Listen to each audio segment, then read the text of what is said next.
me voy a centrar en el inicio de las huelgas, los sindicatos, las organizaciones rurales, los clubes de fútbol.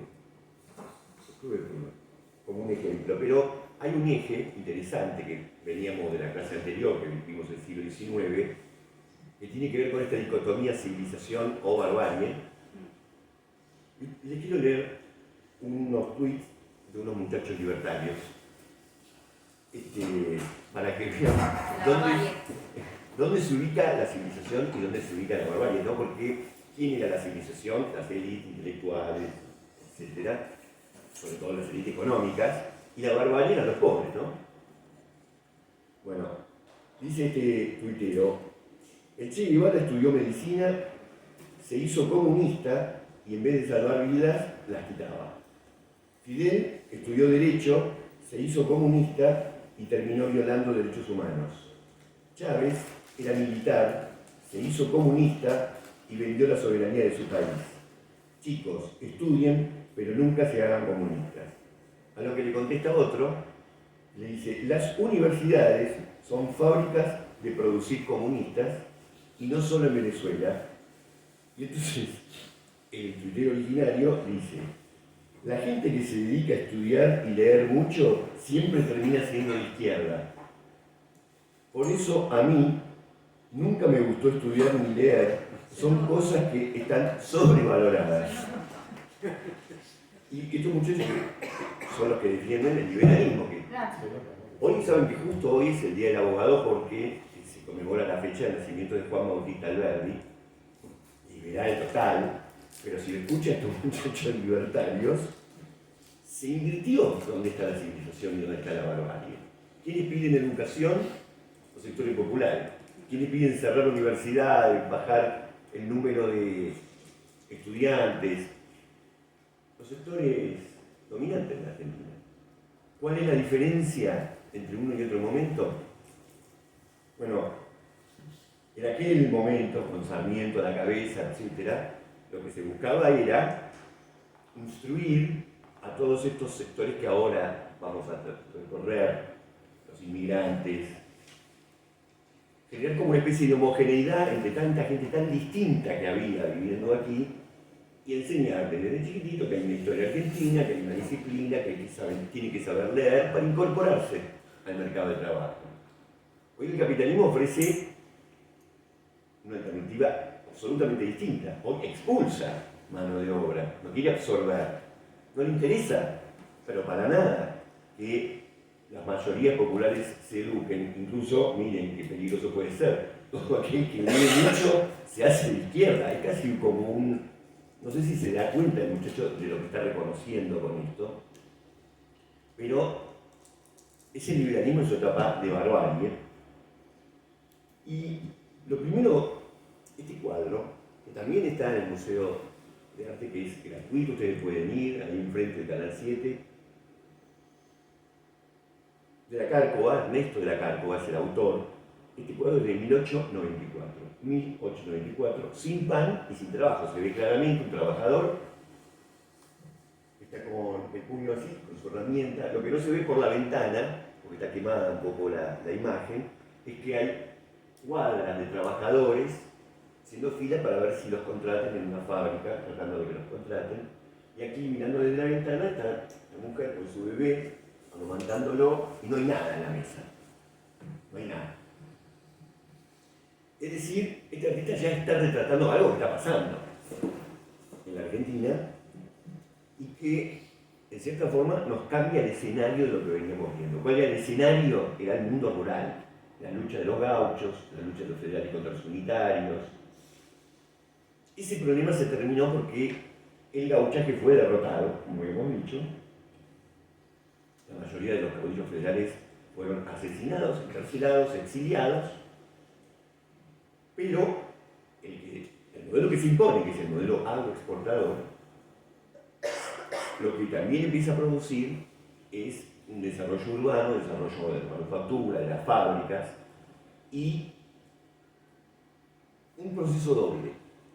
Es el mismo proceso que se dio en Europa un siglo antes, un proceso doble. Por un lado, esos campos que andaban tan libres para que el gaucho lo ocupe y haga lo que quiera, fueron cercados. Porque iba a haber lana o oveja, ¿no? O algún producto de exportación agropecuario, y por lo tanto al cercarlos expulsan a todos aquellos que estaban viviendo ahí desde tiempos remotos. Los expulsan, por las buenas no, obviamente. ¿Y dónde va toda esa masa de gente? ¿A dónde puede ir? Ya no tienen sus herramientas para producir. Todo lo que necesitaban lo producían, incluso la ropa.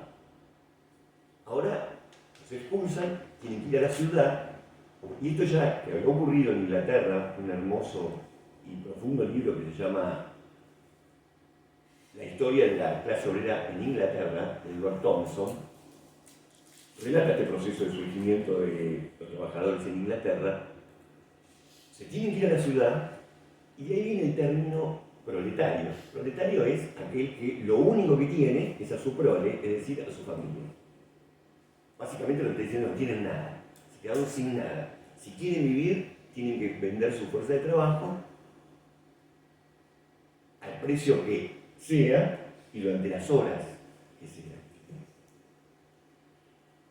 Las últimas imágenes de la conquista del desierto, entre comillas, porque si hay algo que no hay en esa zona del desierto, son los avisos de los diarios en el que se subastan niños. Hoy se subastan 3 niños, hoy se subastan 2 mujeres que pueden ser útiles para el servicio doméstico.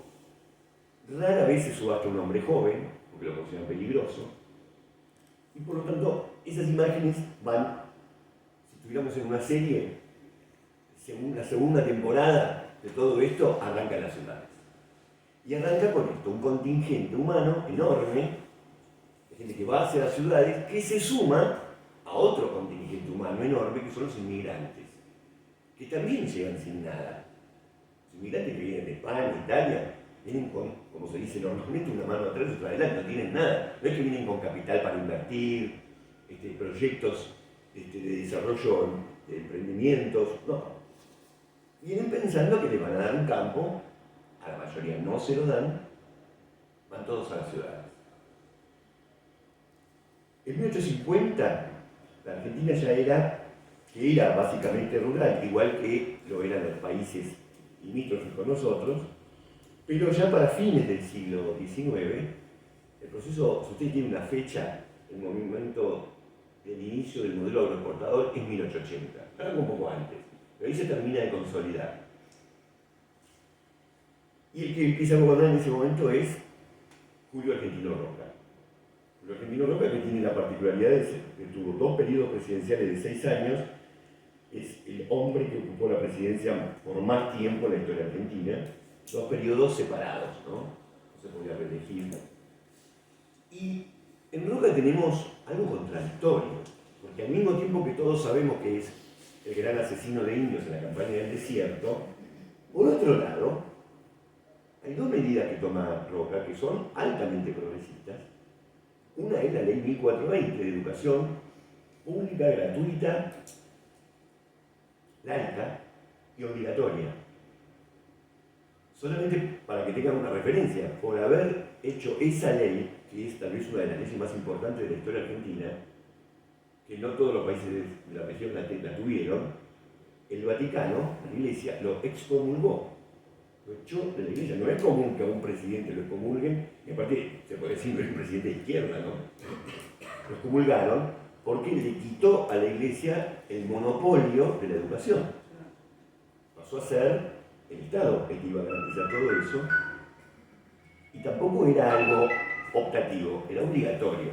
Tardó en poder implementarse porque la obligatoriedad, como muchas veces pasa con las leyes, para que se pueda cumplir tenía que haber escuelas, y no había escuelas por todos lados. Un proceso lento de construcción, lento pero intenso, de construcción de escuelas en todo el territorio argentino. Pero la idea no era simplemente quiero que se eduquen para que progresen y se hagan, tengamos una sociedad igualitaria. La idea era necesitamos tener preparado el mercado de trabajo con gente que más o menos pueda tener un recibo de sueldo o algo por el estilo. Pero la otra medida muy interesante que toma Julio Argentino Roca es que empieza a notar, eso lo hace en el segundo gobierno, empieza a notar esto que se llama la cuestión social, el problema social.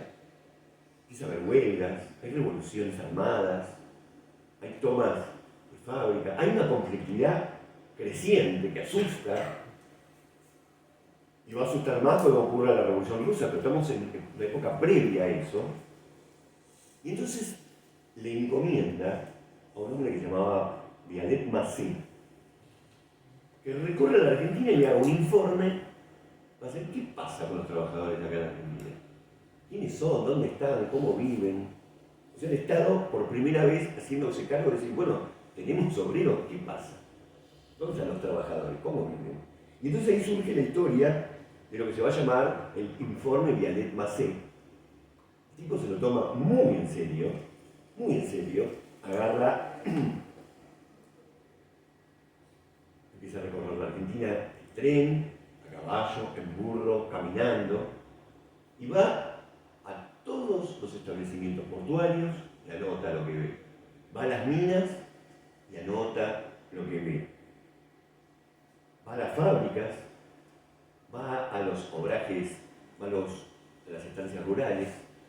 Y ese informe es impresionante porque además el tipo le pone un poco de mística en el sentido de que le pone al relato poesía. Y entonces cuenta lo que ve, por ejemplo, en las minas de Famatina. Dice, hay momentos en que hay 50 grados de calor y hay tipos arrastrando bolsas que pesan 60 kilos.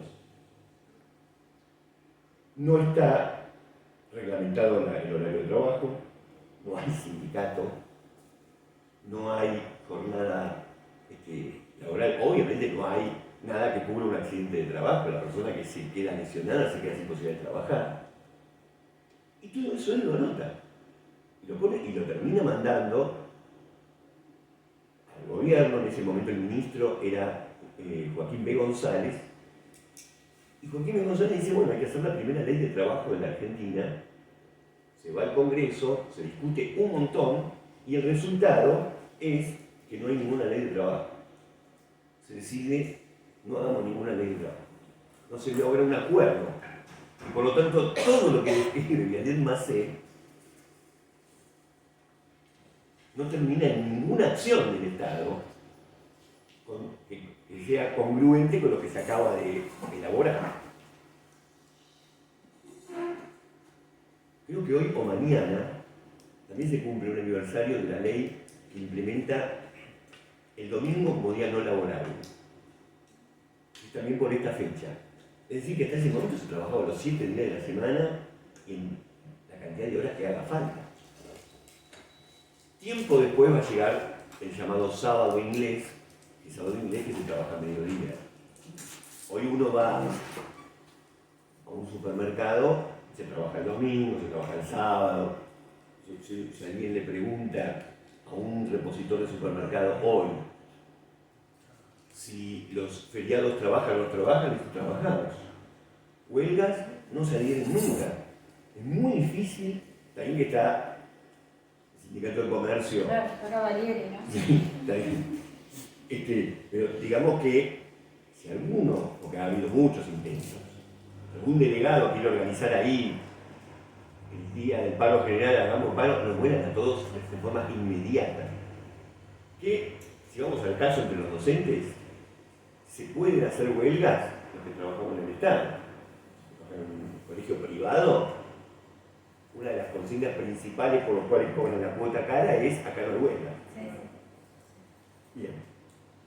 Ahora, los orígenes de las organizaciones obreras se dan en ese periodo de tiempo que va entre 1850 y 1887. Antes de los sindicatos, había habido como una especie de organización intermedia que eran las mutuales. Mutuales que se organizaban en torno a un lugar de trabajo, no una rama de actividad. Es decir, los que nos vemos todos los días, organizamos una mutual.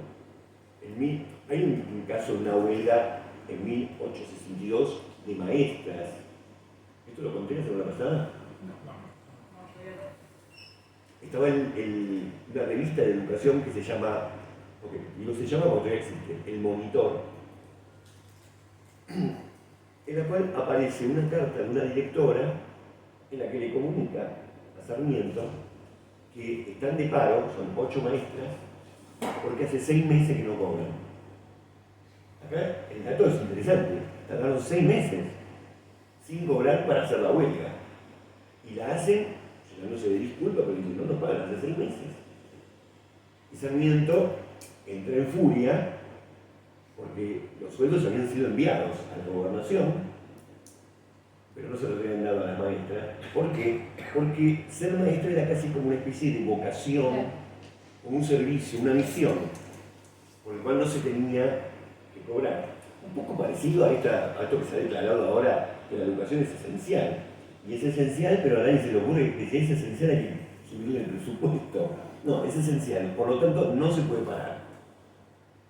Esa fue una de las primeras huelgas registradas, pero en realidad son los tipógrafos, los trabajadores de las imprentas, los primeros que hacen una huelga que tiene un efecto fuerte sobre la opinión pública, porque ¿qué es lo que no pudo salir con una huelga de tipógrafos? No pudieron salir los diarios. No pudo salir los diarios. Por lo tanto, esa primera huelga tiene un triunfo. Tiene un triunfo porque termina negociando un aumento que era un 30%, algo así, pero logran acomodar algunas cuestiones porque aquí hay algo que ustedes saben muy bien. La huelga es una herramienta que a veces sirve y a veces no. No es una herramienta sagrada, es una herramienta. Por lo tanto, si se paraliza el subte de la Ciudad de Buenos Aires, es un tremendo quilombo, rescatando la palabra quilombo, y por minuto se cuenta lo que puede ocurrir, igual que los aceiteros. Cada día que paran los aceiteros pierden 50 millones de dólares. Rápido se arregla. Si para un maestro, sobre todo un maestro del sector estatal, ¿quién se jode? ¿A quién le importa si los chicos se quedan con clase o sin clase? Los universitarios también nos pasa lo mismo. Hay herramientas que sirven en determinados lugares por ahí no sirven o no alcanzan. Paralizar la cinta de trabajo fordista sirve, porque duele, y por lo tanto se obliga a la negociación. En otras situaciones, en otras circunstancias, no sirve. Por eso han surgido muchas variantes de lucha y de protesta, como cortar calles, hacer visible un conflicto como sea. Pero bueno, eso por ahí es un tema que podemos charlar en otro momento. Lo que sí ocurre en este momento es que los ferroviarios, los portuarios paralizaban al modelo de los portadores si paraban los puertos, no podían exportar nada. Con los ferroviarios pasa lo mismo, porque lo que se termina paralizando es todas las mercaderías que van hacia el puerto. Bueno, esos sectores son los primeros que se organizan. Por eso la fraternidad es uno de los primeros sindicatos que se hacen fuertes, tipógrafos, etc. Pero un actor que por ahí está menos conocido y recorrido son los trabajadores negros, de sí mismos, porque empiezan a tener periódicos. Uno se llama El Unionista, se publicó en 1877, y hacen una declaración de igualdad de derechos y de justicia para todas las personas, sin importar el color de piel, obvio. Y en uno de sus primeros números dice: la Constitución es letra muerta y abundan los condes y marqueses, los cuales, siguiendo el antiguo y odioso régimen colonial, pretenden tratar a sus subordinados como esclavos, sin comprender que entre los hombres que humillan hay muchos que ocultan bajo su tosco ropaje una inteligencia superior a la del mismo que ultraja. Ellos, desde lo mal que podían estar los trabajadores, los que peor estaban eran los negros. Pero esta vocación de organizarse, este momento inicial en el que hay como una especie de espíritu que va recorriendo todo el área de la Argentina, es lo que tan bien describe Edward Thompson. ¿Por qué? Él discute un poco con Marx, y lo que dice es: no alcanza para ser un obrero con conciencia estar en un lugar de trabajo. No alcanza. ¿Sí? Hay que tener conciencia del lugar que se tiene. Simplemente por estar en una fábrica, al lado de la máquina, trabajando todo el día, uno no adquiere las condiciones. Hay que tener como una especie de idea de que lo que me pasa a mí, le pasa a mi compañero y le pasa a otros en otras fábricas, forma parte de un mismo problema. Y entonces tenemos en esos lugares de trabajo el encuentro de gente muy distinta entre sí. Muy distinta entre sí. Gente que viene del interior de la Argentina, que se encuentra con gente que viene de Italia, que viene de Inglaterra, de Alemania, que a veces no se entiende ni el idioma entre ellos, gente con distintas religiones, con distintas formas de pensar, distintas edades, pero en ese punto exacto en el que están se dan cuenta que tienen el mismo problema.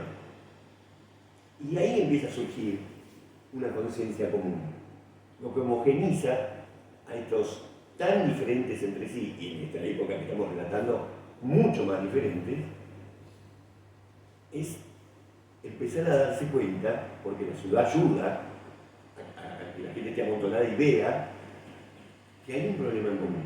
El trabajo se está pagando mal.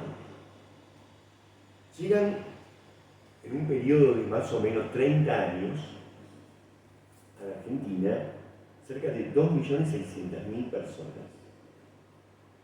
Hoy en día sería muchísimo, pero en esa época es mucho más. Es mucho más.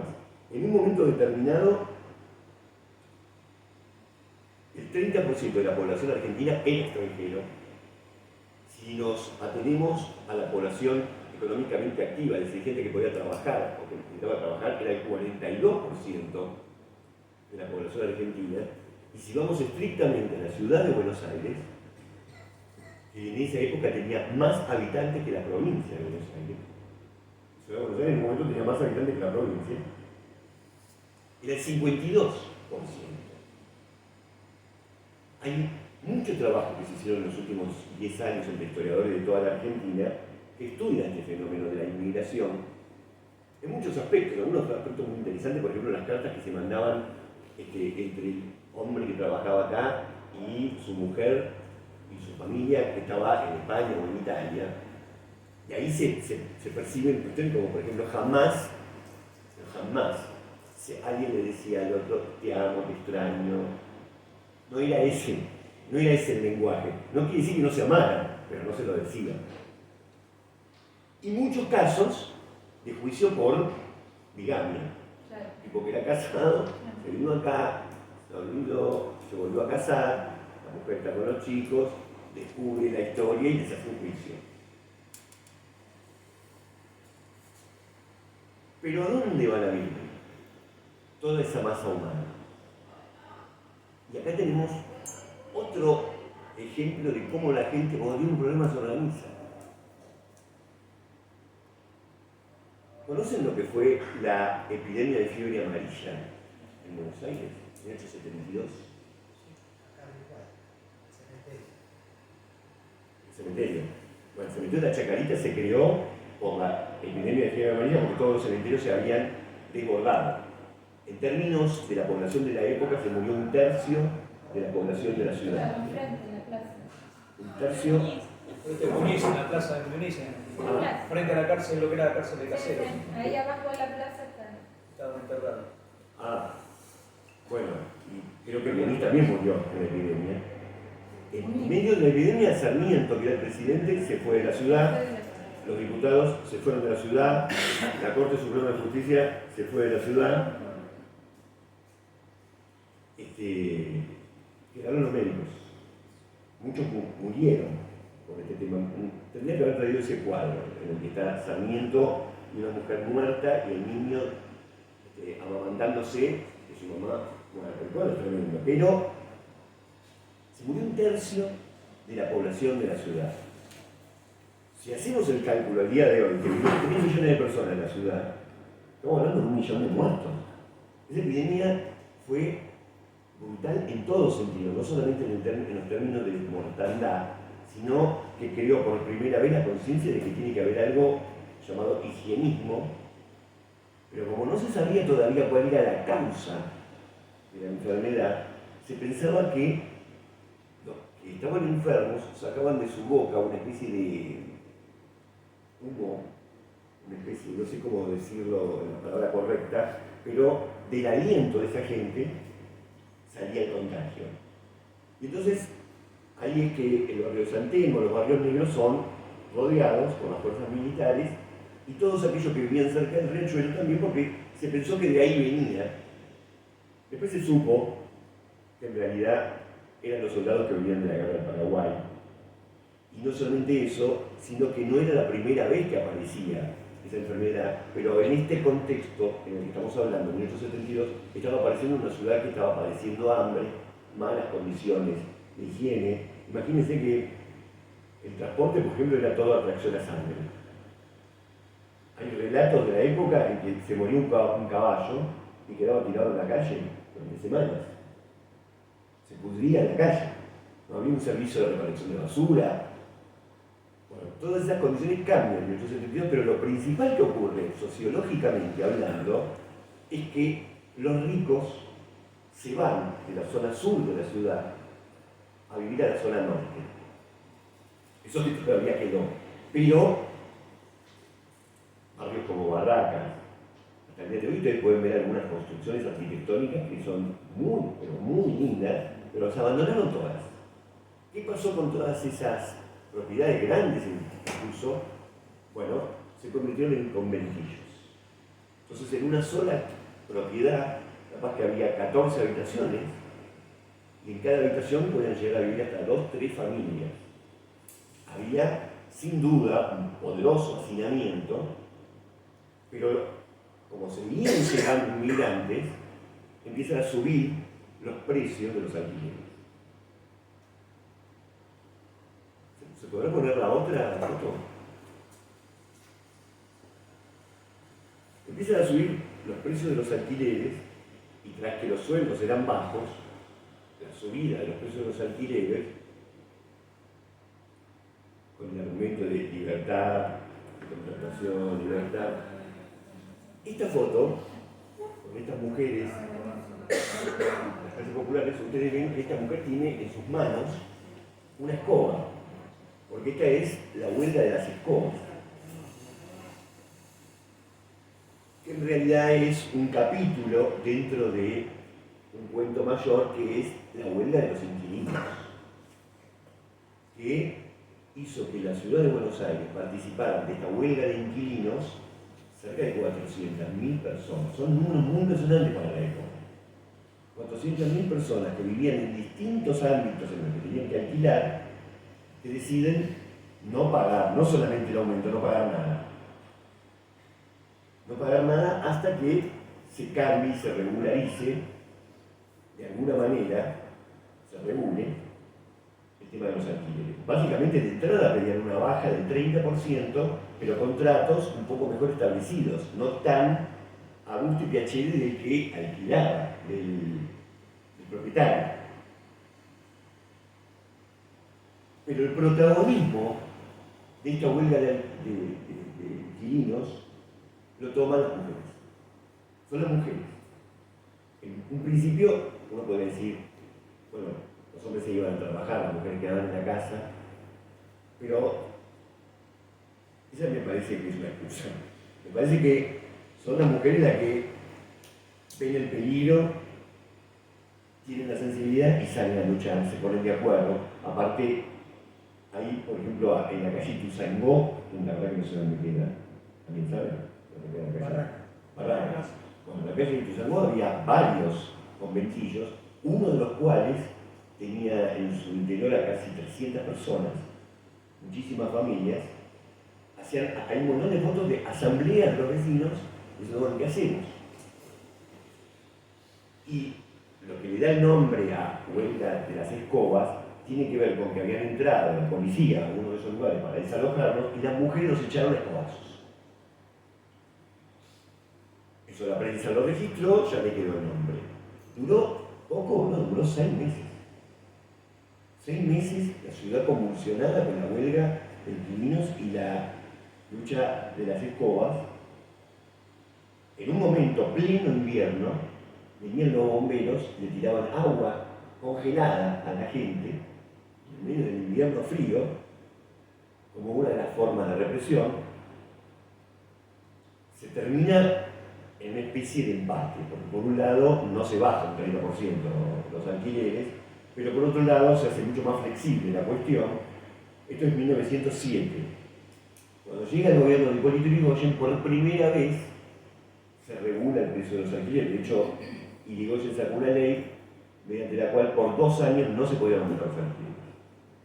Esto se judicializa y la Corte Suprema de Justicia vota que era inconstitucional la ley de alquileres, y en los considerandos, el presidente de la Corte Suprema de Justicia dice, palabras más, palabras menos, si vamos a empezar a regular el precio de los alquileres, después vamos a empezar a regular el precio de la comida, después vamos a regular el precio de todos los productos del mercado, y esto va a terminar siendo un socialismo.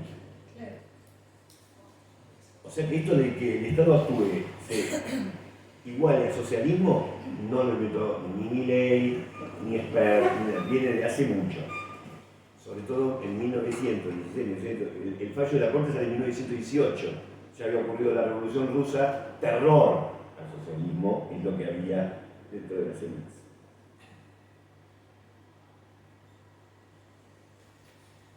Es decir, tenemos huelgas, una cantidad creciente y sostenida de huelgas, tenemos los actos del 1 de mayo. El primer acto del 1 de mayo se da al año siguiente que se había dado lo de Chicago. Es decir, la Argentina rápidamente ocurre. Y fíjense lo que son las cosas. Se hizo en Plaza 11, Plaza Miserere, y como habían casi todos inmigrantes, hubo 11 oradores, porque cada uno hablaba en un idioma distinto. El único momento en el que se unificó el acto fue cuando cantaron. La cuarta internacional. No sé si la cuarta. Internacional. La internacional. La internacional. Muy tronco lo tuyo. Sí, sí. Pero después cada uno tenía que cantar en otro idioma y los diarios se alarmaron viendo lo que era el contenido de los discursos. Derecho para los trabajadores, lucha, llamados a la rebelión, etcétera, etcétera.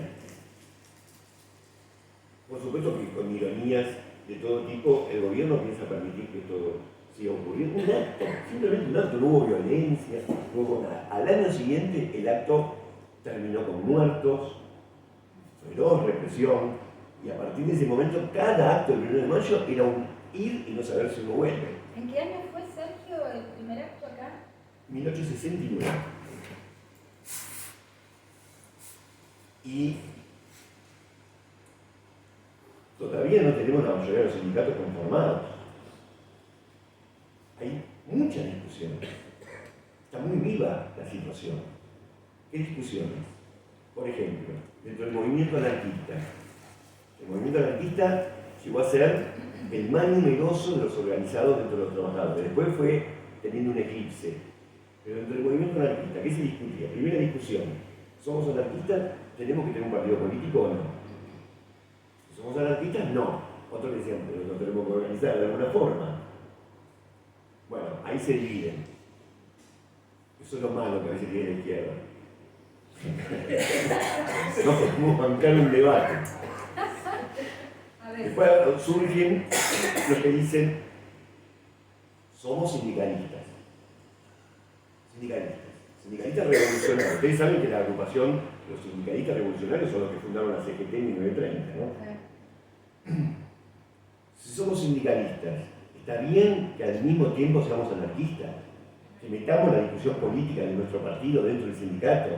¿Está bien o está mal? Otra división. Los sindicalistas neutros contra los sindicalistas revolucionarios. Después, los anarquistas contra los socialistas. Se forma la FORA, se forma la Forja, la FORA primera conferencia. Bueno, si ustedes quieren seguir la historia del movimiento obrero, es un quilombo. La palabra quilombo, como la estoy usando, es difícil porque incluyen subdivisiones y subdivisiones con debates complicados. Sin embargo, las huelgas empezaron a existir, la primera huelga general también en este momento, es decir, momentos previos a que se conmemore el centenario. Y además tenemos revueltas campesinas, revueltas rurales. Se forma la Federación Agraria. Y el discurso de inauguración de la Federación Agraria está muy lejos de la Federación Agraria que en el 2008 marchaba y pertenecía a la mesa de enlace. La Federación Agraria, de forma taxativa y textual, dice, así como en las fábricas de las ciudades hay explotación, también los hay para quienes tenemos que alquilar la tierra. Toda esta conflictividad asusta y se empiezan a pensar las medidas para contrarrestarla, que tenían que ser una mezcla de represión con vencer.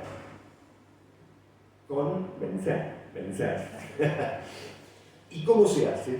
Bueno, se aplica una batería de medidas. Primero, el método lombrosiano. Ustedes saben que para detectar un delincuente, al principio los científicos antropológicos pensaban que si yo agarro una cara, un cráneo, lo analizo bien, al toque saco si es delincuente o no es delincuente. Por ejemplo, si uno viera la cara de Milei, ¿qué diría? Esto de lo lombrosiano tenía varias categorías, pero había una de todas esas categorías que era anarquista. Es decir, que ser anarquista era un producto de una especie de deformación, corrupción genética. Era una enfermedad y era tratada como tal. Sos anarquista. Tiene un tratamiento para tu problema. Misma situación ocurrió después con la homosexualidad y con un montón de cuestiones, ¿no? Pero en las comisarías entrenaban a los policías para detectar a un anarquista con algunos rasgos de su fisonomía, pero sobre todo de su cara y de su cráneo. Las fotos de frente y de perfil, hay miles. Le hacían un interrogatorio al que agarraban en una manifestación, le decían, no soy anarquista, no te preocupes, nosotros nos vamos a dar cuenta. No me voy a imaginar cuánta gente terminó presa porque tiene cara de anarquista. Nos reímos, pero bueno. La segunda, y esto, todo el entrenamiento de la policía iba para ese lado. No hay entrenamiento policial para hacer pesquisas para descubrir un delito. Eso que vemos en las series o en las novelas policiales, la policía argentina siempre encontró un método para encontrar al delincuente. Tortura, apriete y encontrar un perejil para que pague. Si no logramos encontrar al verdadero delincuente. Pero policía científica todavía estaba muy lejos. Por otro lado, sale la ley Cané. Miguel Cané, capaz que alguno lo conoce, es el que escribió Juvenilia. Querido doctor. El querido actor de Juvenilia que te cuenta las peripecias de los muchachos que iban a estudiar al Colegio de Buenos Aires. Bueno, pero hizo una ley que se llamó la Ley de Residencia. Ley de Residencia. ¿Qué decía la Ley de Residencia que se aprobó en el Congreso Nacional? Que si un extranjero era encontrado haciendo actividades políticas subversivas, automáticamente perdía todos los derechos civiles y era expulsado de la Argentina y enviado en un barco de nuevo a su país de origen. Esto, por ejemplo, por supuesto, dio lugar a abusos, pero sobre todas las cosas, no es que tenía que venir un juez y decidir, esto lo decidía la policía. Y se separaba a esa persona de su familia, porque a la familia no la mandaban con él. Objetivo, sembrar el terror. Esta ley duró mucho tiempo. Creo que, por supuesto, no se siguió aplicando, pero cuando estaba el primer gobierno peronista seguía vigente la ley de residencia. Otro método, la represión dura y feroz, directa. Policías disparando contra los huelguistas, como ocurrió en 1919 con los huelguistas de los talleres Bacena, que creo que están acá nomás. Urquiza. ¿Eh? La estación Urquiza de la nomás. En Charadí Versal. No, porque ahí hicimos una actividad un año de cambiarle el nombre a la estación porque están ahí nomás de una cuadra. ¿Cómo se llama la estación? Urquiza. Nos aparece por todos lados Urquiza, ¿eh? Bueno, los talleres Bacena, que aparte, ustedes no sé si conocen, pero hubo un ministro de Economía que estaba a la altura de Bacena, son de la familia de estos industriales que le pedían a Irigoyen directamente terminar con esta huelga como sea. Trajeron obreros de Uruguay, trajeron toda forma posible de romper esa huelga, no lo pudieron hacer, entraron armados a los tiros, muchos muertos, pero esto además desató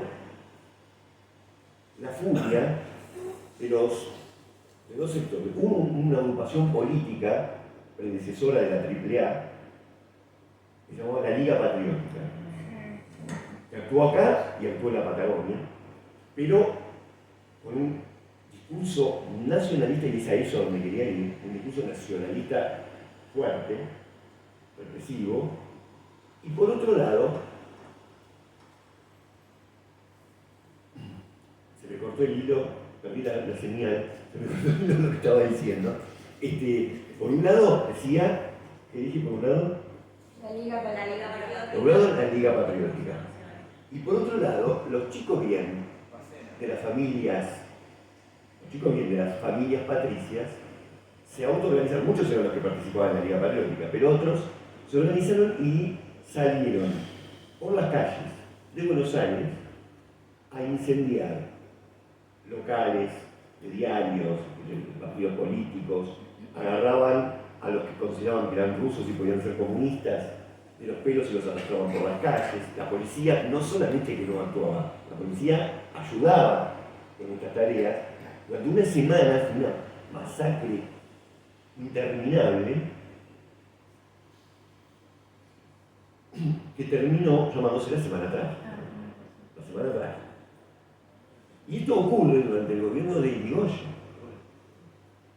Al mismo tiempo que hay otra revuelta, que es la Patagonia Rebelde, en la que los peores rurales deciden levantarse nada más y nada menos que contra los terratenientes que en la zona del sur eran en su mayoría ingleses.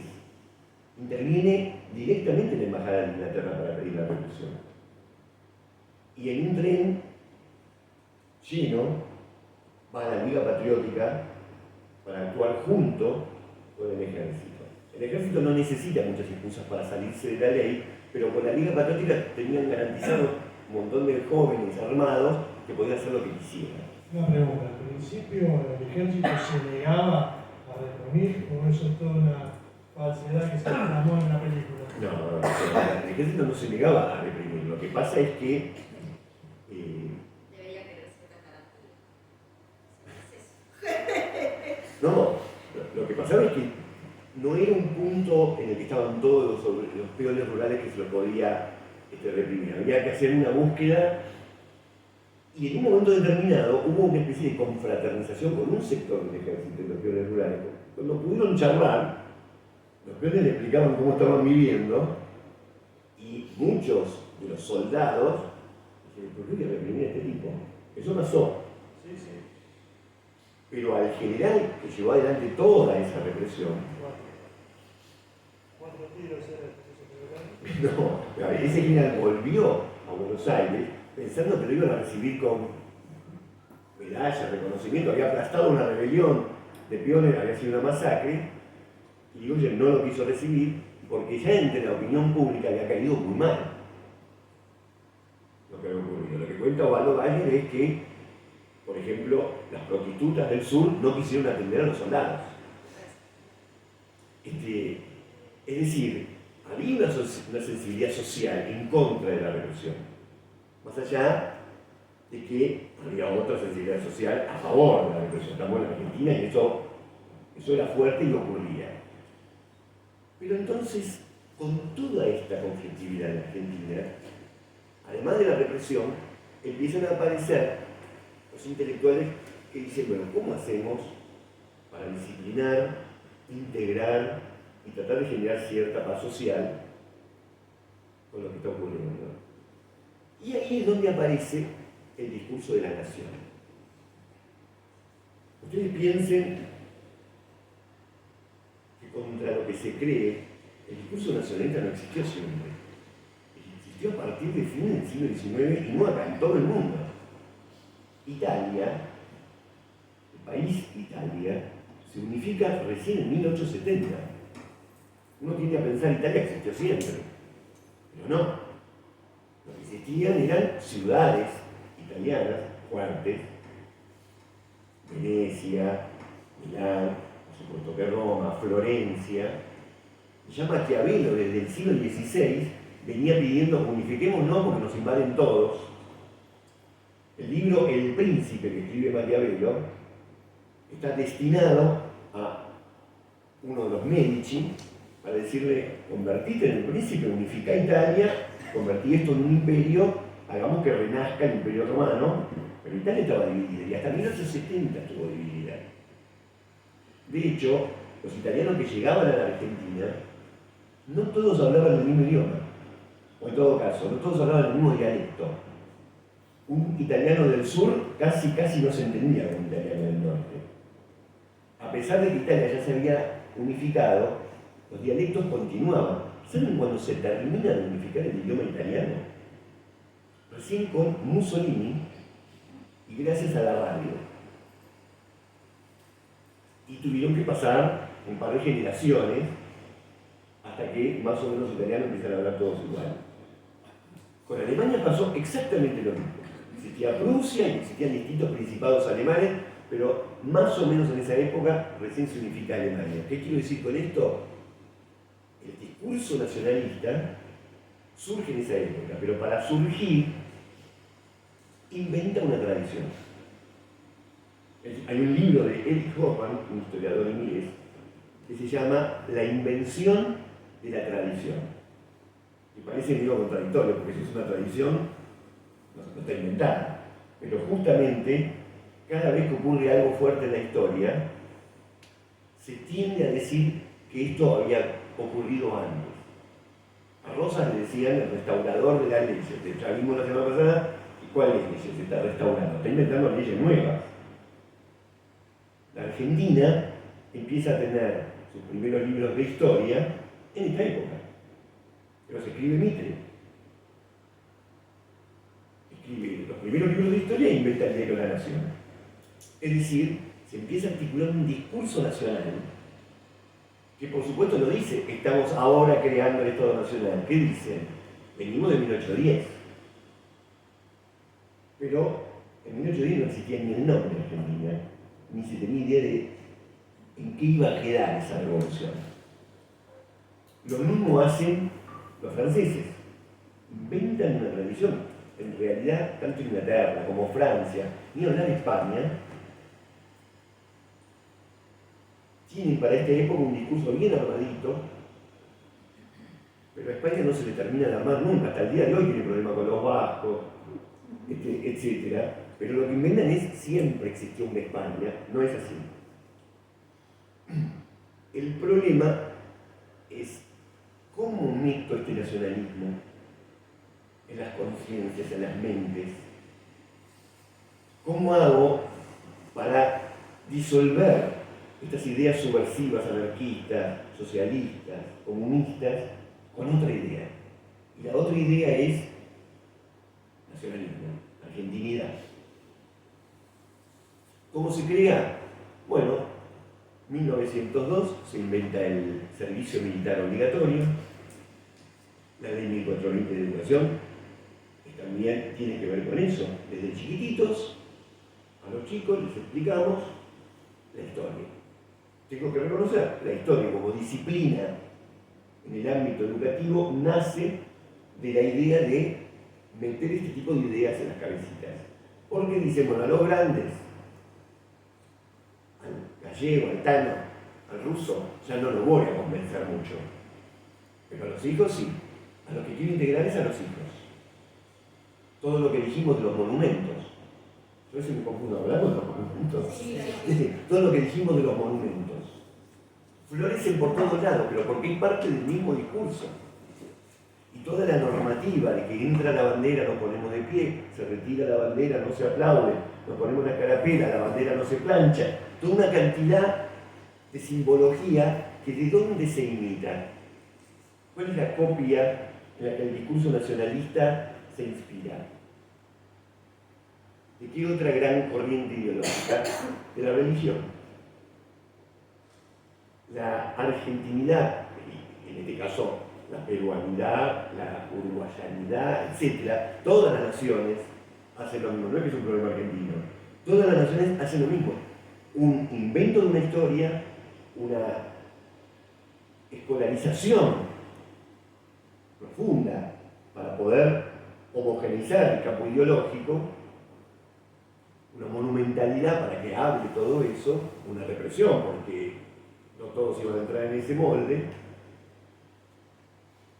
y la idea de que más importante que pensar que hay ricos y pobres, que hay lucha de clases, es pensar, somos todos argentinos. Nuestro problema no es el rico, nuestro problema son los extranjeros. Lo que nos tiene que unir es que somos todos argentinos. Esto en Alemania y Francia, que se la pasaron en guerra mutuamente, fue muy claro. Le decían al alemán, tu enemigo no es el patrón, tu enemigo es el francés. Y al francés le decían lo mismo, tu enemigo no es el patrón, tu enemigo es el alemán. Y entonces acá tenemos 3 etapas de nacionalismo, que también estudia muy bien Erich Hoffmann en un libro que se llama Naciones y Nacionalismo, porque él dice, la primera etapa de la nacionalidad es una etapa muy interesante porque es lo que surge con la Revolución Francesa, que la nación era sinónimo de pueblo. La nación se levantó contra la nobleza, es el pueblo se levantó contra la nobleza. Esa idea nace en la Revolución Francesa. La nación. ¿A quién se excluía de la nación? A la aristocracia. Pero en esta época, 1870, 1880, hasta la Primera Guerra Mundial, en 1914, esta nacionalidad cambia de signo, ya no es una nación inclusiva, que te incluye a todos, ahora es excluyente. Si soy argentino, no soy chileno. Si soy argentino, no soy otra cosa que argentino. Y si sos inmigrante, todo bien, te atendemos, te recibimos, pero argentinizate. No tengas tu hospital, tu escuela, tu forma, tu religión, no.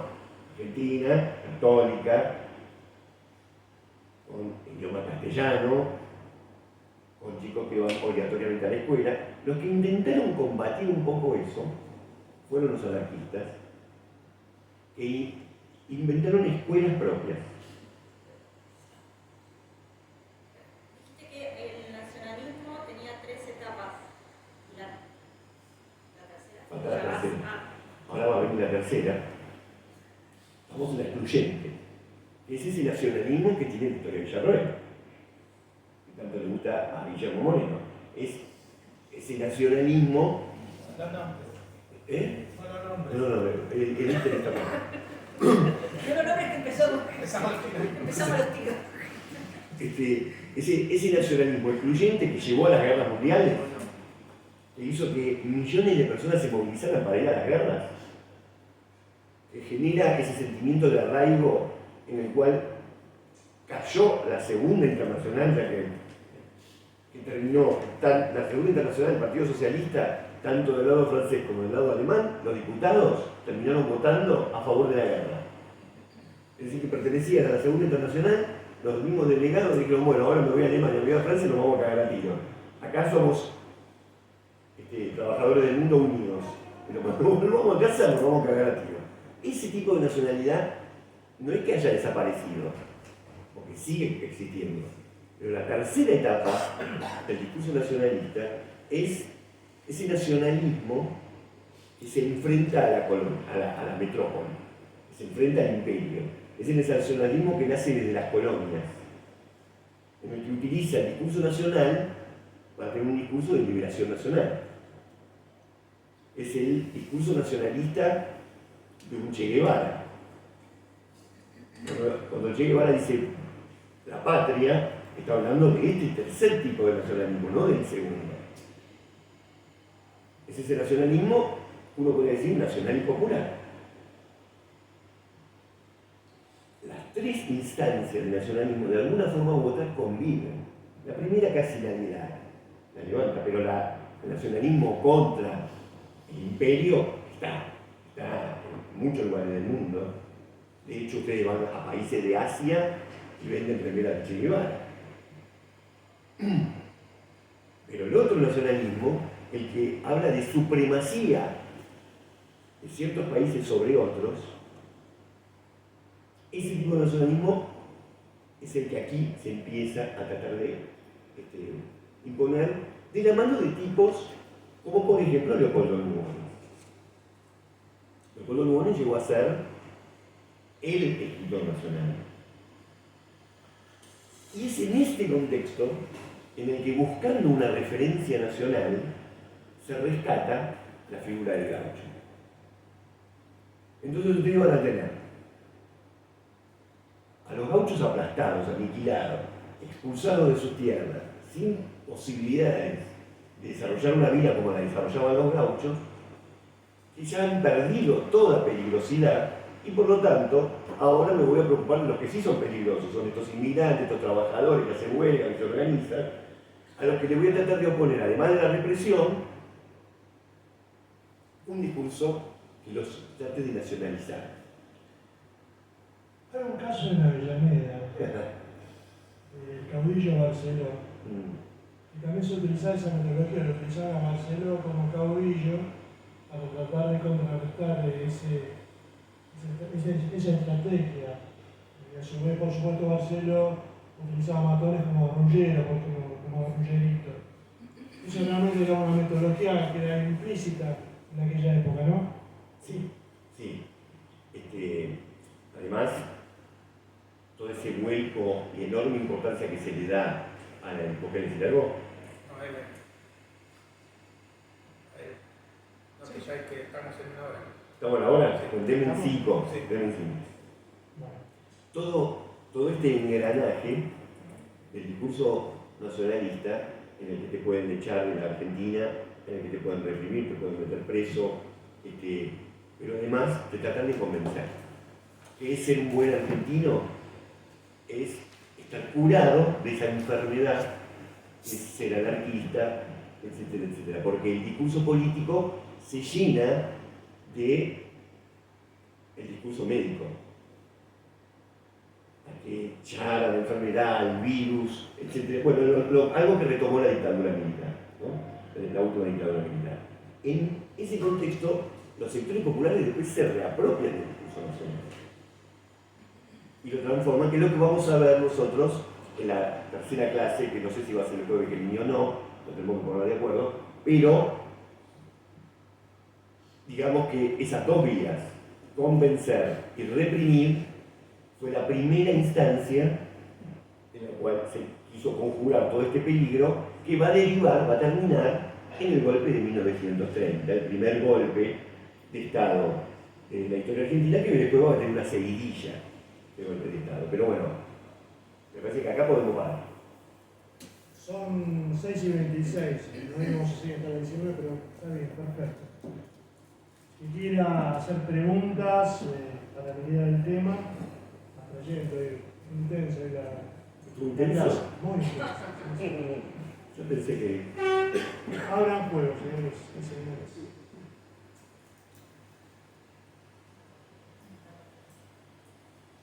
Y además era catalán. Sí. Además era catalán, también fue el que hizo el dique San Roque. El dique San Roque. Y yo leí los cuadernillos de ¿Ah, sí? informe de la situación de la clase obrera y realmente es impresionante cómo va describiendo los puestos de trabajo, cómo vivía la gente. Bueno, porque, ¿se acuerdan cuando fue el bicentenario? Sí. Cuando fue el bicentenario, se decía que la Argentina de 1910 era mucho mejor que esta Argentina decadente del 2010. Es un poco el discurso de Milei, ¿no? El discurso de Milei que dice, ya no son los últimos 70 años del peronismo el problema, son los últimos 100 años de la Argentina, porque la Argentina era una potencia. Milei llega a decir que la Argentina era la principal potencia del mundo, nunca fuimos la potencia del mundo, pero además, la Argentina de 1910, si quieren saber realmente cómo era, lean el informe de Almacén, es a eso que quieren volver. A la Argentina sin derechos laborales, que es un desastre, que está muy bien descrito ahí. Sergio, micrófono así Sería grabado, por favor. Ya vamos, ya vamos. ¿El informe tenía alguna posición política o era simplemente un informe muy bien detallado? Es buena pregunta, es buena pregunta. Si tenía una posición política o solamente era un informe bien detallado. Él, sabiendo que este es un informe que tenía que mandárselo al ministro y que el ministro lo iba a mandar a la Cámara de Diputados, lo hace de una manera muy técnica, pero se le nota la ideología, se le nota, es una denuncia. Se nota el rojo. Se le nota que es un zurdo empobrecedor, porque ahí es casi uno de los principales alegatos que hay sobre lo que realmente está pasando con el movimiento obrero en Argentina. Lo hace en forma técnica, lo hace escribiendo muy bien, porque no hace falta detallar el sol abrasador de las minas, el horizonte, el frío. Eso en un detalle técnico no te lo pondrían. Él lo pone, porque quiere que lo vivas. Muy bien, ¿quién más? Yo laburo en el Ministerio de Trabajo y en la biblioteca del Ministerio de Trabajo se podía acceder virtualmente a la biblioteca y se podía bajar todo el informe de Viale Macedo. Yo creo que todavía está, si no, bueno, voy a tratar de conseguirlo para que lo tengamos como material. Yo lo tengo, si querés. ¿Ah, lo tenés? Yo lo había bajado de ahí. Digitalizado. Buenísimo. ¿Alguien más? Pacha. No, estaría bueno si Lilian, si lo pueden traer para socializar la semana. No sé si la semana, supongo que Sergio se refiere que el 5 juega Argentina, ¿no? Creo que sí. Pero aparte de la marcha universitaria. Claro, estaría sí, ahí. va a ser una jornada complicada. Yo creo que sí, vos con Virginia y con Lutano. No sé, marcha o no marcha. Sí, yo iba a hacer la pregunta, lo que dijo, un poco respondiste sobre el contenido político o ideológico del informe y el tiempo que tardó en hacer todo este informe. Sí, creo que tardó 2 años. Por ahí me planteaste un penal sin arquero. Pero creo que tardó 2 años. Un recorrido gigantesco, pero imagínate que el tipo iba, además sacaba fotos, entonces tenías una cámara de fotos, no era esto. Una cámara de fotos era una cosa enorme con un trípode que lo ponía en el burro. Es una historia, no sé cómo no estuvo en Netflix todavía. Sergio, un par de cosas. Sí. ¿Puede ser que el primer periódico obrero haya sido escrito en alemán? ¿En algún lado escuchó el... Sí, algo que tiene que la palabra Wolf significa pueblo, pero que Volkswagen es el auto del pueblo. Sí, es cierto. ¿Alguien más? Magalí, te envié el link, hay una de la página de argentina.gov.ar. Ahí está. En la página argentina.gov.ar, le envié el link a Magalí, están los 3 informes de Almacén. Es largo, les aviso que Es muy largo. es largo, ¿no es? Sí, bueno, pero pueden sacar. Pero pueden leer partecitas. Igual yo tuve la oportunidad de estar en el Monte Chaqueño, en Misiones, y era igual, habré estado para ponerle 20 años atrás. Y era la misma descripción. Es muy llamativo que hay ciertos sectores productivos o de trabajo que es como si alguien Macedo escribiera ahora. Bueno, hay algo ahí que me resulta interesante. Ustedes vieron que hay mucha gente que dice, sí, mi ley es un desastre, pero mira, la gente no se levanta, no hay una rebelión popular. Con lo cual, se desestima el hecho de que el pueblo puede sufrir mucho antes de que haya una rebelión popular. De hecho, todos los relatos que hacemos de huelgas, etc., sin embargo, todo lo que describe Viale Macedo no es gente que está organizada y luchando. Se puede llegar a niveles de pobreza y sufrimiento muy altos, muy grandes, muy degradantes, incluso perdiendo la vida, sin haber reaccionado. Esos son los aportes de Thompson, de los orígenes de la cárcel. Si uno no toma conciencia de lo que está pasando y de cuál podría ser la salida a esa situación, tranquilamente puede sumergirse en un infierno personal y no necesariamente eso implica una rebelión. No es que hay un nivel de sufrimiento a partir del cual, como si fuera algo científico, salta la gente. No, sin conciencia organizativa, sin la oportunidad para que eso ocurra, sin algunos elementos que puedan facilitarlo, el nivel de sufrimiento puede llegar a ser hasta la degradación total. Uno ve esa degradación en muchos sectores de la población argentina. Que no estén saltando en una rebelión no significa que están aceptando alegremente lo que está ocurriendo. Pero porque eso tiene que ver con el convencimiento también. Se trata del... No hables. Estoy como en la... Que digo que eso debe tener que ver también con el convencimiento, esto de esta parte del nacionalismo excluyente, que la otra vez leía que le preguntan a laburantes de qué clase son y son todos clase media. No se reconocen como laburantes. Y esto no hay que hacer ningún estudio, vas a ir abajo al comedor de tráfico de la E y preguntás, son todos clase media. Ninguno laburante. Eso es un problemazo. El 80% de la población argentina se autodefine clase media. El 80% de la población argentina. ¿Esto qué quiere decir? Que hay muchos sectores que no son clase media, que son mucho más pobres que eso, que no se autodefinen como trabajadores, ¿no? Como clase media. Pero también quiere decir que algunos sectores de las clases altas, yo me acuerdo que una vez Macri había dicho yo soy de clase media, es como que todos estamos como en un acuerdo. El único acuerdo en Argentina es que somos todos de clase media. Eso es un problema también, porque ¿por qué la gente no quiere autodefinirse como clase trabajadora? No lo vamos a decir ahora porque nos metemos en una discusión de 2 horas, pero dejémoslo anotado ahí, ¿no? Cuando falta conciencia no va a venir una lucha, no es algo biológico, no es que a 100 grados hierve, no es así.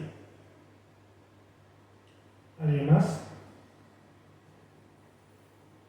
Lili. No, volviendo a esto, los profesionales.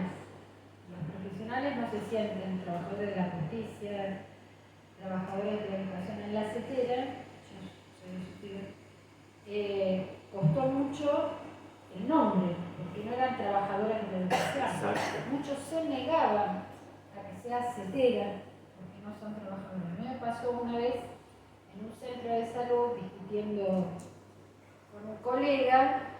El tipo me mira y me se levanta y me dice, ¿vos qué me estás diciendo? ¿Que yo soy trabajador? Sí, sos trabajador, se levantó y se fue. Es insoportable para los médicos, para ustedes también, para los abogados. No, bueno, Sí, no, hay como no, ciertas pero digo, profesiones hay, que- que sos profesional, entonces tenés la palabra suprema. Bueno, no sé si leyeron el libro de Ezequiel Adamowski, Historia de la clase media en Argentina, en la cual él lo que dice, primero, historia de las clases medias, porque son una mezcla. Pero ¿qué te define como clase media? ¿Qué te define? Porque un trabajador aceitero cobra mucho más, pero mucho más que cualquier universitario, y un universitario capaz que el sueldo que tiene hoy en día está ahí en la línea de flotación. Sin embargo, por su formación cultural, etc., se identifica como de clase media. ¿Qué te define como clase media? El monto de lo que ganás, la cultura que traes, tu autopercepción. Bueno, son preguntas, porque todo influye, pero que se haya perdido la conciencia como trabajador es un problema. Y es verdad que durante mucho tiempo, creo que en los 70 recién, se pudo hacer CETERA, porque antes era humillante para un maestro que se sentía de una misión que le digan que soy laburante. Creo que hoy en día alguna maestra todavía no. ¿Alguien más? ¿Está no? ¿Querés que la acudan? Sí, dale. Hoy 2007. Ahí está, dale. Estás muy callado. No, estamos bien, está buenísimo. Muy bien. Por ahí como idea, ¿no? Estamos pensando entre amigos, entre compañeros, pero puede ser que el antiperonismo, el gorinismo, juegue bastante en esto de no reconocerse. Me parece que la clase media no es la clase más peronista de todas las clases, ¿no? Entonces, en este rechazo al peronismo, en este rechazo a esa cultura peronista, puede uno pensar un poco por qué no hay un reconocimiento de los profesionales como trabajadores, de los profesionales como clase trabajadora. No sé. Bueno, algo de Antes eso. que hables vos, vamos a debatir con él. Ah, ok. Ahí está. Yo creo que también es una cuestión de la dominante y mayoritaria idea, ideología para mí no es algo malo, idea